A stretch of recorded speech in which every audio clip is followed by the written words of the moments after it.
Halo, belajar bersama kembali dengan saya, Fahril Fanani.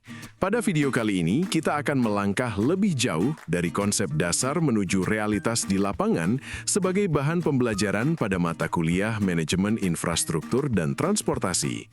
Kita akan membedah isu dan tantangan kontemporer yang dihadapi para perencana kota di abad ke-21, mulai dari ledakan urbanisasi, krisis iklim, hingga kompleksitas tata kelola.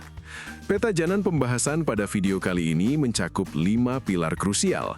Kita akan menelusuri dinamika urbanisasi yang menekan kapasitas layanan, problematika transportasi yang terjebak paradigma lama, tantangan lingkungan yang mendesak, isu keadilan sosial yang sering terlupakan, serta tantangan pembiayaan dan kelembagaan yang menjadi tulang punggung realisasi rencana. Kita mulai dengan fenomena urbanisasi. Abad ini sering disebut sebagai abad perkotaan. Di negara berkembang, laju urbanisasi tidak berjalan linier dengan penyediaan infrastruktur, menciptakan apa yang kita sebut infrastructure backlog. Masalah utamanya bukan sekadar kurangnya dana, melainkan kegagalan manajemen permintaan. Infrastruktur yang didesain untuk pertumbuhan moderat tiba-tiba dipaksa melayani ledakan populasi. Akibatnya, muncul defisit layanan dasar seperti krisis air bersih dan sanitasi yang menjadi akar dari ketidakteraturan kota. Ketimpangan antara supply dan demand ini memiliki manifestasi spasial yang nyata, yaitu munculnya slum area atau permukiman informal yang tidak terlayani jaringan formal. Selain itu, kita menghadapi degradasi aset. Ketika jalan atau jembatan dipaksa menahan beban di atas kapasitas desainnya, umur ekonomis aset tersebut akan merosot drastis. Ini adalah inefisiensi ekonomi yang masif bagi sebuah negara. Tantangan urbanisasi juga berkaitan dengan bentuk kota. Kita menghadapi fenomena urban sprawl, kota yang melebar ke pinggiran dengan kepadatan rendah. Secara ekonomi teknik, pola ini sangat boros. Biaya menarik kabel listrik atau pipa air per kapita menjadi sangat mahal. Implikasinya terhadap transportasi pun fatal. Kota yang menyebar memaksa penduduk bergantung pada kendaraan pribadi karena angkutan umum massal sulit mencapai skala ekonomi pada kepadatan rendah. Inilah lingkaran setan yang menciptakan kemacetan kronis dan polusi.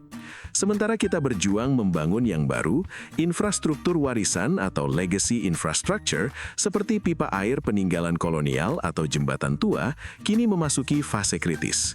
Kita menghadapi aging infrastructure. Tantangan manajerial terbesarnya adalah minimnya data.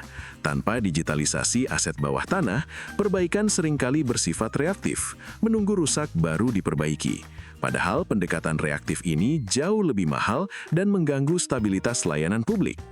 Kota juga harus bersiap menghadapi transisi demografi, yaitu aging society. Infrastruktur lama kita seringkali tidak inklusif. Tantangan kontemporer menuntut kita mendesain ulang kota agar ramah lansia dan difabel, menerapkan prinsip universal design pada setiap trotoar dan stasiun. Masuk ke sektor transportasi. Mengapa macet tak kunjung usai? Karena selama puluhan tahun kita terjebak pada paradigma predict and provide, memprediksi pertumbuhan lalu lintas, lalu membangun jalan baru. Secara empiris, pendekatan ini gagal total. Kegagalan tersebut disebabkan oleh fenomena induced demand. Hukum dasar lalu lintas menyatakan penambahan kapasitas jalan akan menurunkan biaya waktu yang justru mengundang perjalanan baru yang sebelumnya tidak ada. Akibatnya, jalan yang diperlebar akan kembali macet dalam waktu singkat. Kapasitas baru justru menciptakan permintaan baru. Oleh karena itu, kita harus bergeser ke Travel Demand Management atau TDM. Solusinya bukan membangun jalan, tapi mengelola permintaan melalui Electronic Road Pricing atau pajak parkir tinggi.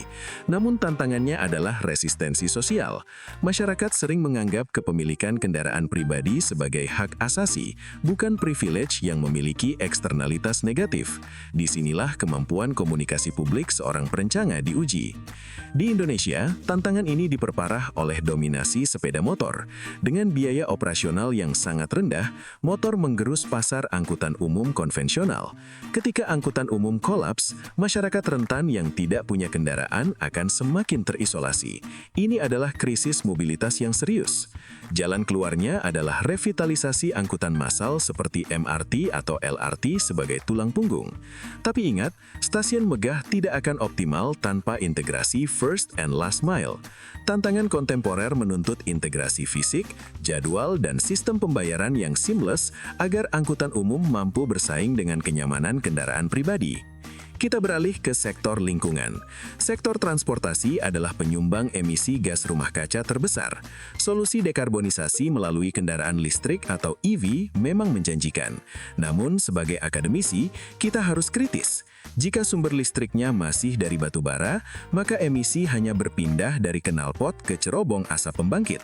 Transisi energi harus bersifat menyeluruh. Pembangunan infrastruktur fisik juga memicu urban heat island. Beton dan aspal memerangkap panas. Solusinya adalah green infrastructure. Selain itu, perubahan iklim menuntut paradigma resiliensi. Infrastruktur tidak hanya didesain untuk berfungsi normal, tapi harus mampu bertahan dan pulih cepat saat bencana hidrometeorologi terjadi. Kita harus beralih dari infrastruktur abu ke infrastruktur biru hijau yang adaptif. Dalam diskursus modern, keberhasilan infrastruktur tidak lagi diukur hanya dari kecepatan atau VCR, tapi dari keadilan sosial atau equity. Seringkali pembangunan infrastruktur mendistribusikan manfaat dan beban secara tidak adil. Jalan tol misalnya menguntungkan pemilik mobil kelas menengah, namun membebani warga sekitar dengan polusi dan pemisahan komunitas. Kita mengenal istilah transport poverty, kemiskinan akses akibat sistem yang pro kendaraan pribadi. Kelompok captive riders seperti lansia dan warga miskin menjadi terpinggirkan. Selain itu, ada paradoks gentrifikasi. Pembangunan MRT seringkali menaikkan nilai lahan di sekitarnya secara drastis yang justru mengusir penduduk asli berpenghasilan rendah ke pinggiran kota. Fenomena displacement ini adalah tantangan etis bagi kebijakan publik. Untuk merealisasikan solusi-solusi tadi, kita butuh dana besar. Namun, terdapat funding gap atau celah pembiayaan antara kebutuhan investasi dan kapasitas fiskal negara.